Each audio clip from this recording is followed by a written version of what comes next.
काय सांगाल 750वा जन्मोत्सव साजरा होतोय, तुम्ही इथं आलात, माऊलींचं दर्शन घेतलंय, हा सोहळा पाहिलात, या सोहळ्याबद्दल काय सांगाल? मी मगाशी देखील माझ्या मनोगतामध्ये सांगितलं की या एका महिन्यामध्ये मी दुसऱ्यांदा आलेलो आहे आणि आजचा सोहळा हा आमच्या सगळ्यांच्या दृष्टीनं आणि विशेषतः महाराष्ट्रातल्या प्रत्येक माणसाच्या दृष्टीनं महत्वाचा आहे.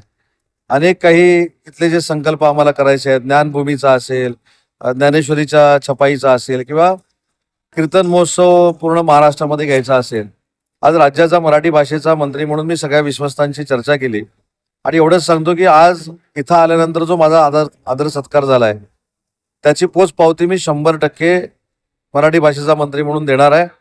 आणि हीच खरी मराठी भाषा आहे, हीच खरी मराठी संस्कृती आहे, ती ज्ञानेश्वरांनी आजपर्यंत आपल्याला दिलेली आहे.